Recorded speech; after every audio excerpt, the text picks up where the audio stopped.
Hi, my name is Kirsten MANTHEI, and welcome to the Literature of Comedy. So tonight I'm going to just walk you through some basic information about the comedy course. And first I'm going to tell you a little bit about me, and then I'm going to tell you about the class. So just some basic information about me. I went to Ball State University, which is in Indiana. And an interesting fact is when I first went to college, I had big dreams of being a professional actress. And that lasted until I was about a junior when I decided acting was a lot of fun, but I really wanted to have a job. So I decided to go into education, and that's what led me to LT because I actually do not have a degree in English education. I majored in speech theater education. So I started at LT 16 years ago when the interpersonal communication course was created. And I started here really to teach that class. And so I may have actually taught a few of your kids back when they were sophomores in that course. I went to Northeastern Illinois University for my first master's back in 2009, and I'm actually pursuing my second master's right now at Ball State University again, and I'm getting that master's in educational technology. The reason that I decided to get my master's in the middle of all of this remote learning and in the pandemic is actually because with my own children, the remote learning was so awful. And then looking at what was going on with my students and just the frustrations all around the country with remote learning, it really motivated me to want to learn more about technology and how we can utilize it in a more effective way. In addition, I direct a play here at Lyons Township, so I'm very involved in the theater department. This is my family. Your children have already heard a little bit about them. My husband, Mike, and then my kids who are in 8th grade and 5th grade. And yeah, so I know a little bit about having young teenagers at home. So let's talk a little bit about the class, about literature of comedy. I love teaching this class. I tell my colleagues all the time that I think I have the best schedule because I get to talk about comedy and show videos, and most importantly, I get to work with your children with their comedic skills and their writing and analysis skills. So really the goal of this course is first and foremost to explore the question, what does comedy have the power to accomplish?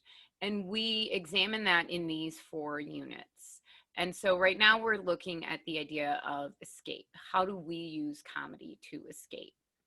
And so without digging too deep into those units, I'd rather discuss some of the assignments and some of the types of activities that we'll be doing. So some of the types of assignments that we will do in this course, I always say the course is really, it has 2 main objectives. Number 1 is focusing on the concept of analysis. And that's really important because whether or not a student pursues comedy, and most of these kids will not, being able to analyze comedy is a really valuable skill because it teaches critical thinking, both, as a reader and as a writer. And then the second skill that we focus on in this class is writing and writing their own comedy, which again really sharpens all of their writing skills. So we will do a lot of journaling and discussing. We've already employed a lot of the breakout room activities. That is going to become something that I utilize a lot as they work on their own writing. I believe heavily in the idea that comedic writing is collaborative. So they're going to be in lots of different groups in those breakout rooms and sharing ideas. We do a lot of reading in this class. different types of reading than some of the standard literature courses, but we definitely still read. It's still an English class. They will read in class and out of class. One of the things that I do is I try to always post an audio version of at least the novels that we read, because I know that for some of the students, that's a helpful tool. And then, as I said, we will do a lot of analyzing of comedy, whether it's in writing or comedic performances, movies, TV shows, stand up. We've already, I mean, the kids are already learning all about the comedic terms and types of comedy. So, some information about the grading procedures in this class. Most of the work that we do is what's called formative. So that means practice. That the grades for that don't count towards their final grade. And those formatives are still very, very important because those skills are building towards the summatives, the grades that do count towards their final grade. So as you can see, I've listed some of the types of activities that we do for formative work. All of it, some of that is in class, some of that is out of class. And all of that formative work, as I mentioned, it builds towards the summative. So I always tell my students, you really need to make sure you're participating in the formative so you feel confident in those summative skills.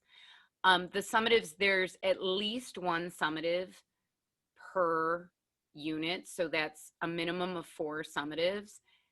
And I allow revision on all the assignments without question on all of the summatives. But quite frankly, if they want to revise a formative, for sure, I will take it. I'll give them feedback. And I'm pretty flexible on late work as well. Canvas. So Canvas is the most important tool right now with remote learning. And I've always been a big proponent of Canvas, but I put everything on Canvas. Everything they turn in will be on Canvas. There are still some students who are struggling a little to find things on Canvas, but I highly recommend as a parent that you check it out. The daily slides. So every day, every lesson, I put that on Canvas. That way, if they missed a lesson, if they zoned out, if they just want to go double check, it's on Canvas. Notes. So anytime students need to take notes, it's their choice if they want to do it in a notebook, or I know there are students who prefer more guided notes. So I've posted those on Canvas. As I said, the audio version of the text, all the assignments, it's a good idea to go to Canvas before they log into Zoom. And then lastly, I've posted my email address, which of course is on Canvas. I am going to email all parents a Google form with just some simple questions asking for more information about your child. I would love it if you would fill it out and give me some more information. Especially with remote learning, it's just really wonderful the more I can get to know your kids. So I look forward to a great semester. Please feel free to contact me with any questions.